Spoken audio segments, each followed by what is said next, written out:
Hello everybody, today we are talking about something very exciting, to me at least. I got into Parsons. I've known this for a while, but today I finally decided to commit to the school. It was really difficult and I knew I was accepted in January and it is now April? Yeah, so it took a few months for me to finally say this is the school I want because I was accepted fortunately into many of the schools that I wanted to go to, so it was a big decision, and thankfully this one is near home, so I'll have all the support from friends and family that I already have now. Basically, I just want to go over the portfolio that I submitted to get accepted into Parsons. It does have something called the Parsons Challenge. Some schools have that. You have to hand in all the required materials and everything, financial aid, all that. And then you also have to do a prompt. That could be writing an essay or submitting a portfolio based on an essay topic.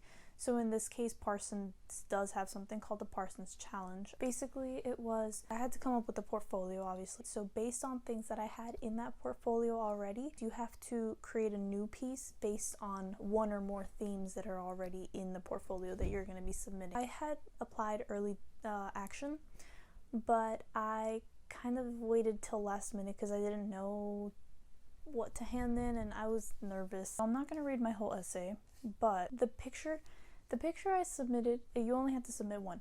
The picture I submitted for the Parsons Challenge, I put a lot of thought and effort into it, but it was on Halloween Day. Okay, so keep that in mind. For my idea, I needed a child and an old man or an old woman. I wanted, ideally, a little girl, probably 3 years old, and an old man. I couldn't find that because it didn't really come to mind that, I wouldn't find anyone that last minute. And in my essay, I wrote, this is not what I had in mind, and I definitely want to reshoot it and get the vision that I wanted come to life, not just leave it at that.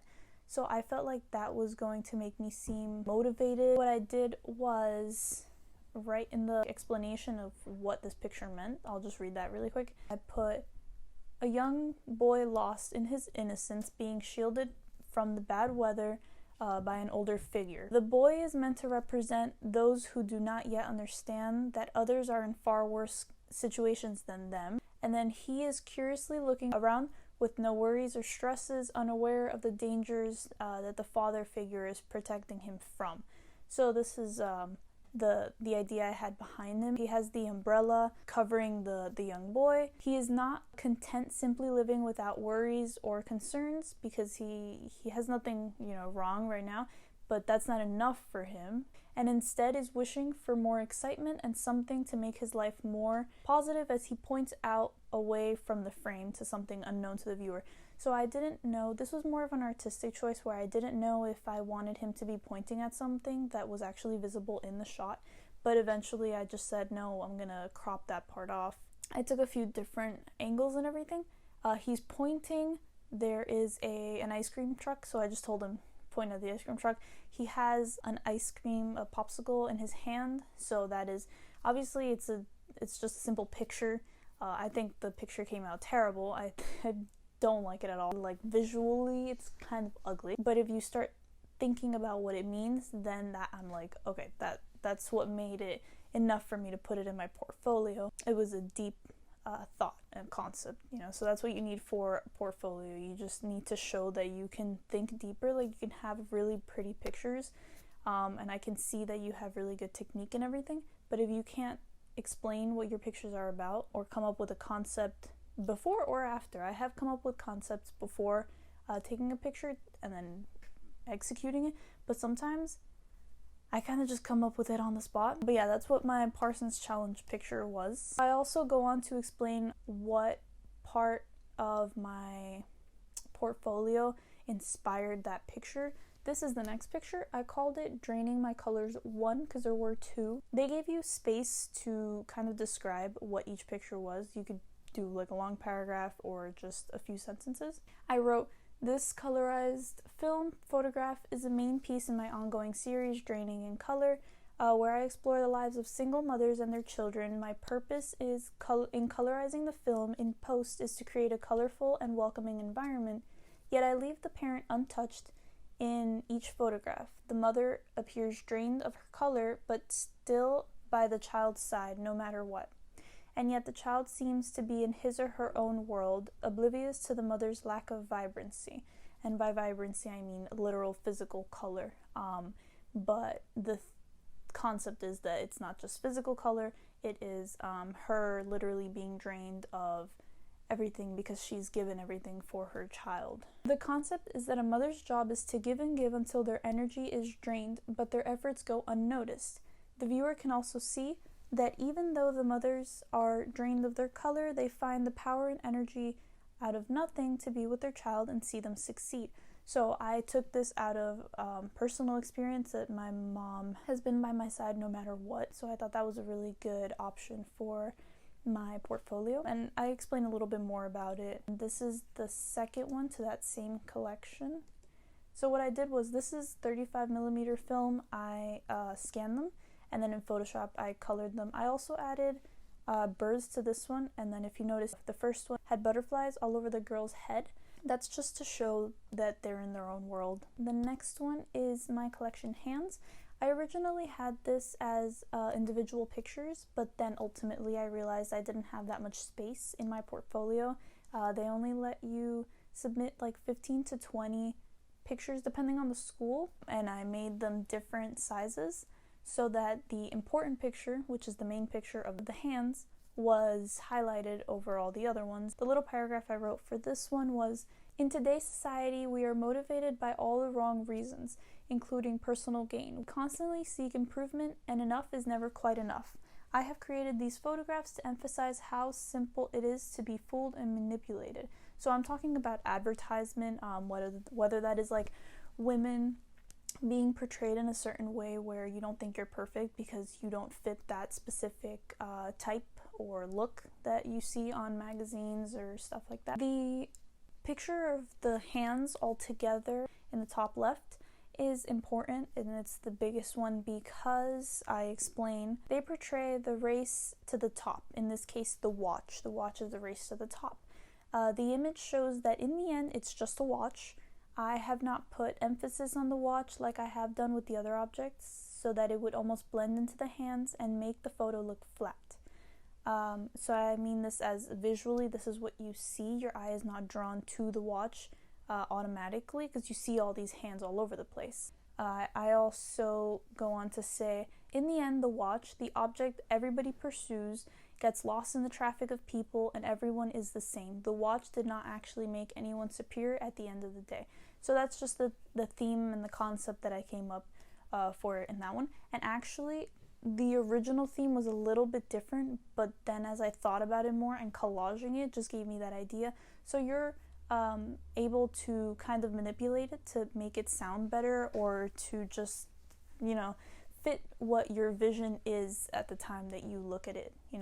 You can revisit old work and give it completely new life by just refreshing what you thought about it and just writing about it again. This one I named Lost in Faded Yellow. It's a digital photo. I didn't explain anything about it, but this is just to show my technique. This is the next picture. This one I named No Glitter, No Party, like her shirt says. This one is just fun. It's a darker picture. It's also a portrait. I did include a lot of portraits because that's what I mainly am into. If you like landscape, then you are going to probably have more landscape pictures. I did speak to a lot of admissions counselors at different universities, ones that I did apply to and ones that I didn't. And I asked if they would want to see only what I'm good at, like if I did portraiture, would they only want to see portraiture, or did they want to see everything even if I wasn't as skilled in other things? And I got a bunch of mixed answers. Like, some people said, we just want to know what you're good at. Some people said, yeah, we want to know that you're well-rounded. The next picture I submitted was this one. I named it On the Farm. The next one was this neon one that I used a prism to kind of just reflect light onto her. Ooh, this one I called Splash. Michaels lets you come in and take pictures using their props and everything. So I came in with my model and we took a fishbowl, turned it upside down, and took this picture, and then everything else is obviously, you know, the fish and the crown, the water. Those are post-processing. So I did those on Photoshop, and I thought that was a good way to show my Photoshop skills, and a clear way where if I were to do something on Photoshop, like making someone look like they're sitting here, then you might not know that that's Photoshopped, so you wouldn't know my skill. But if I show you something out of the ordinary, like you wouldn't see fish flying, then obviously you know that I Photoshopped that. Okay, here we get into the pictures that I submitted. It was 3 of them for Vulnerability is Beautiful, and that's one of the collections that inspired my Parsons Challenge picture. Brought in different people, different ages. This first one I thought was just awesome posing. I would like this a little bit differently now, knowing that I can, because I would like her highlights to pop a little more. This is the next one. It is same girl, but I made the tones different, so it's kind of inverted. This one was already black and white, but I inverted it. I thought it looked super cool with her skin this way because her stretch marks came out, and so it just looked really beautiful in that lighting. This third one is the last one I submitted, part of that collection. I thought it was really nice. It's very like, who is she? Mysterious, soft, vulnerable. You know, it matched everything. This one is funny story. I don't remember taking this picture. I was probably not fidgeting, but like looking for something, and my camera probably hit something and it snapped the picture because I did not take this. Like I said before, you can come up with concepts after having taken the picture, so it doesn't have to be beforehand. You can use pictures you have already and then just kind of manipulate them to fit your portfolio. This is another 35mm film photo. I chose this image because of the beautiful lighting. Maybe just the tree trunk is bothering me, but other than that, I really love this picture. All I wrote about this one is I chose this image because of the beautiful lighting. I spent an hour waiting for the sun to hit just right, and the final product is crisp and gorgeous. So this one was just to show, I don't know, patience. And then this is the last one. That's it. It took me so long to do that. You would not understand, and I would not like to do college applications ever again because that was really stressful. So now I just have to register for classes. So hopefully if you decide to apply to Parsons too, I gave you a little bit of insight on how to do that. And don't forget that you can always use pictures you already have and come up with concepts for them. That helped me so much, because otherwise I'd have no content to submit to my portfolios. So thank you so much for watching, and I will see you guys next time. Bye.